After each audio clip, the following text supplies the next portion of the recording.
Hello मोर प्रिय बंधु बान्धवीসকল मोर YouTube channel कारि पट एंड ब्लग्सলৈ আপোনালোকক স্বাগতম জনাইছো। বনাব লৈছো কলা কচুৰে ছাগলী মাংস। গতিকে ভিডিওটো শেষলৈকে চাব বুলি আশা কৰিলো। ভিডিওটো চাই যদি ভাল লাগে লাইক কৰিব, চেনেলটো সাবস্ক্ৰাইব কৰিব আৰু কাষত থকা বেল আইকনটো প্ৰেছ কৰিব যাতে মই নতুন ভিডিও দিলে আপোনালোকে নটিফিকেশন পায় আৰু ভিডিওবিলাক চাব পাৰে। বলক আজিৰ ভিডিওটো আৰম্ভ কৰো। এয়া লৈ লৈছো মই ছাগলীৰ মাংসখিনিৰ যিখিনি হাড্ডি পিস আছে সেইখিনি মই ব্যৱহাৰ নকৰো। হাড্ডি নোহোৱা পিসবিলাক সৰু সৰু টুকুৰা কৰি লম। আৰু লৈ লৈছো কলা কচুখিনিৰ বাকলি গুচাই দীঘলীয়াকৈ ধুই পেলাই টুকুৰা কৰিম। এইখিনি বনাবৰ কাৰণে মই কি মছলা ব্যৱহাৰ কৰিছো সেইখিনি দেখাই দিছো। জিৰাৰ গুড়ি, জলকীয়াৰ গুড়ি, নিমখ, কেঁচা জলকীয়া, আদা নহৰু থেতেলাই লৈছো, দুটা মিডিয়াম সাইজৰ পিয়াজ আৰু মাংসখিনি এনেকৈ টুকুৰা কৰিছো। আৰু কচুখিনি মই এনেকুৱা আকাৰত কাটিছো। আপোনালোকে নিজৰ ইচ্ছা অনুযায়ী কাটিব পাৰিব। দীঘলীয়াকৈ কাটিলে দীঘলীয়াকৈও কাটিব পাৰে, সেইটো আপোনালোকৰ একেবাৰে নিজস্ব কথা। তো এতিয়া আমি বনাওগে বলক। বনাবৰ বাবে মই পেন এখন গৰম দি দিছো আৰু একেবাৰে সামান্য পৰিমাণৰ সৰিয়হ তেল দি দিছো আৰু চাৰিওফালে এনেকৈ লগাই দিছো যাতে পেনখনত চাৰিওফালে লাগি যায়। ইয়াত এতিয়া কলা কচুখিনি প্ৰথমে দি লম। ইয়াত দি দিম নিমখ।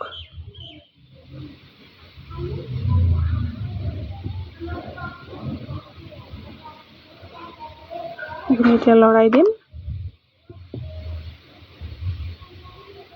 কচুখিনি যাতে আধামান সিজি যায় তেনেকুৱাকৈ ভাজিব। মই আধামান সিজাই লৈছো প্ৰথমতে কচুখিনি। 2 মিনিট মানৰ কাৰণে এনেকৈ ঢাকনি লগাই দিছো। মই হালধি দি দিছো, আপোনালোকক দেখুৱা নহল বাৰু। এয়া দেখিছেনে কচুখিনি প্ৰায় আধা সিজি গৈছে। এইখিনি এতিয়া মই নমাই লম।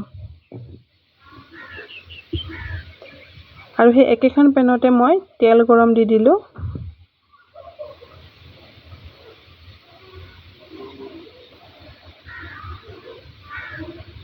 আৰু যিখিনি পিয়াজ আমি কাটি ৰাখিছিলো সেইখিনি এতিয়া দি দিম ইয়াতে।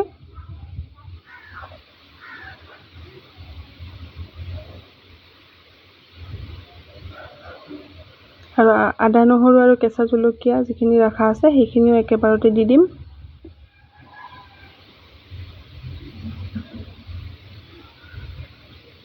পিয়াজখিনি ৰঙচুৱা হোৱালৈকে এনেকৈ ভাজি ল'ম।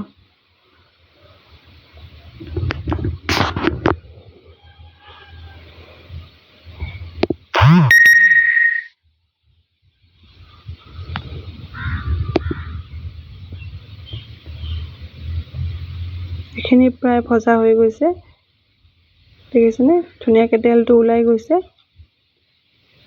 এতিয়া আমি ইয়াত মাংসৰ টুকুৰাবিলাক দি দিলো।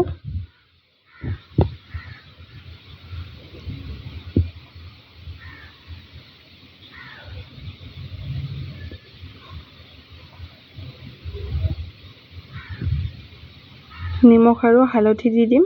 নিমখটো ব্যৱহাৰ কৰোঁতে মনত ৰাখিব কচুটো নিমখ দিয়া আছে, এইটো আপোনালোকে আন্দাজ মতে ব্যৱহাৰ কৰিব। দি দিলো নিমখ।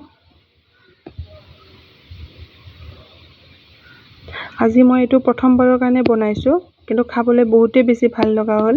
সেইবাবে ভিডিওটো আপোনালোকৰ লগত শ্বেয়াৰ কৰিলো। যদি আপোনালোকে কেতিয়াও বনাই খোৱা নাই এদিন বনাই খাই চাব। ইয়াত জলকীয়াৰ গুড়ি আৰু জিৰাৰ গুড়িখিনিও দি দিলো। আৰু জুইটো এনেকৈ অকণমান সময়ৰ কাৰণে কমাই পেলাই সেইখিনি ঢাকি দিম।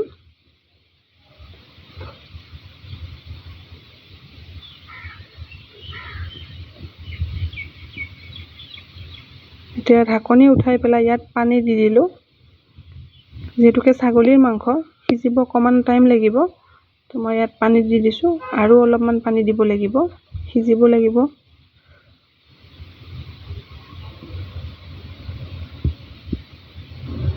তো মই 5 পৰা 7 মিনিট মান এনেকৈ সিজিব দি দিলো।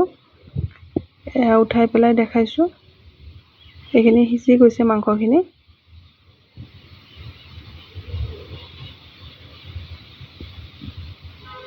যিখিনি কচু আমি ভাজি ৰাখিছো সেইখিনি এতিয়া ইয়াত দি দিম।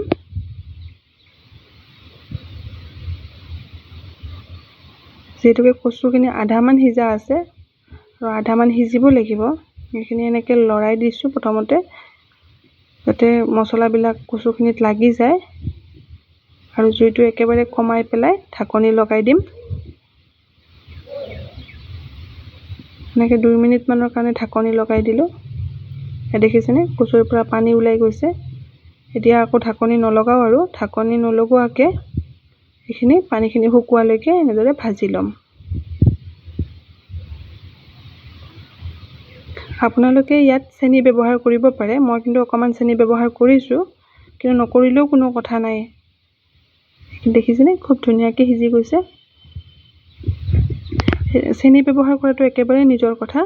যদি আপোনালোকে কচুত চেনি ব্যৱহাৰ কৰি খায় তেতিয়াহ'লে দিব পাৰে। আমি ক'লা কচু বনালে চেনি ব্যৱহাৰ কৰোঁ, সেইবাবে অকণমান দি দিছোঁ চেনি। আৰু দি দিছোঁ শেষত গৰম মছলা। এতিয়া জুইটো বন্ধ কৰি লৈছোঁ। এইখিনি হৈ গৈছে। দেখিছেনে কি ধুনীয়া এটা কালাৰ আহি গৈছে। যিটো আমাৰ ছাগলী মাংস ক'লা টাইপৰ হয় নহয়, সেইটো টাইপৰ হৈছে একেবাৰে। খাবলৈও বহুত বেছি সোৱাদ লগা হৈছিলে। এইখিনি এতিয়া মই নমাই পেলাই আপোনালোকক দেখাই আছোঁ।